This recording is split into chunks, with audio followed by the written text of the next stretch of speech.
pasok ko na naman. Ang bilis, no? Bakit nga ba ang bilis ng bakasyon, no? Siguro dahil kahit papaano, nakakapagpahinga tayo kapag bakasyon.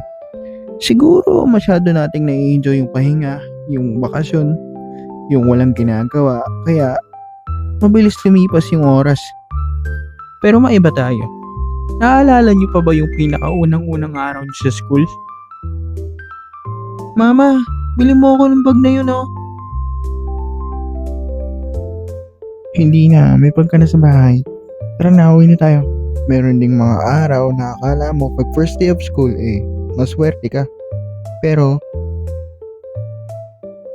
putik ta. Pero iba talaga yung feeling for first day of school, di ba?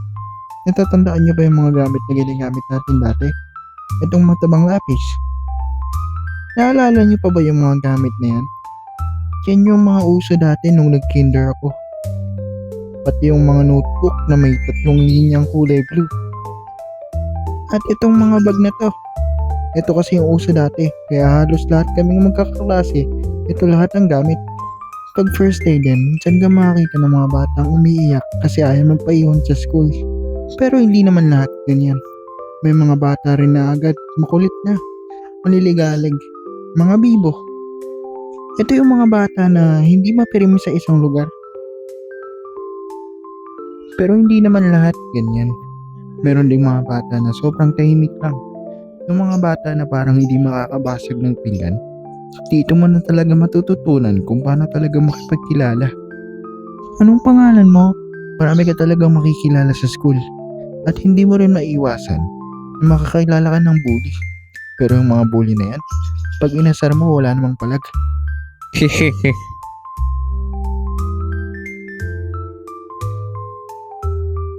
Pagdadaan ako, tumabi ka na agad. Maliwanag ba yun? Ano, lalaban ka? Car. Oo nga naman. Pagdadaan siya, tumabi ka na agad. Hindi mo pa naamoy yung hininga niya? Ako kasi malayo pa lang, amoy na amoy ko na eh. Meron ding mga batang nakakainis. Pero at least, hindi sila bully.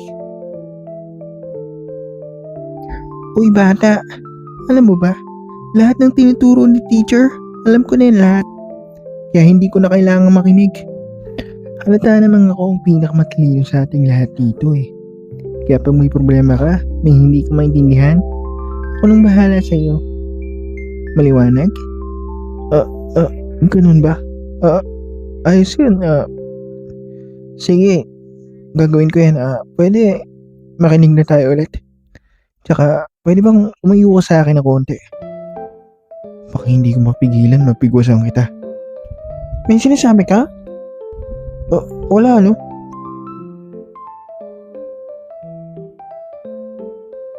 Tuli ka na.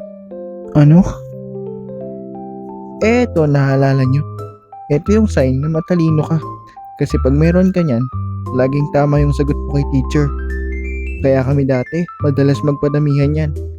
At yung may pinakamaraming tatak, siya yung pinakamatalino. At alam nyo ba kung ano to?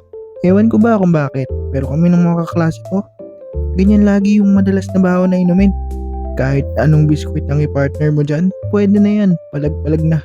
Basta pag may ganyan, solve na kami. Ewan ko ba kung bakit, pero dati, hirap na hirap kami buksan to eh. At pag nahirapan kami buksan, ang ginagawa namin, Teacher, pabukas! Ang sarap talaga nito. Ang sarap talaga nito. Haha, may kaklase akong kalbo. Marami ka talagang may experience sa school. Pero wag na wag mo lang kakalimutang makinig. At syempre siguradong may matututunan ka.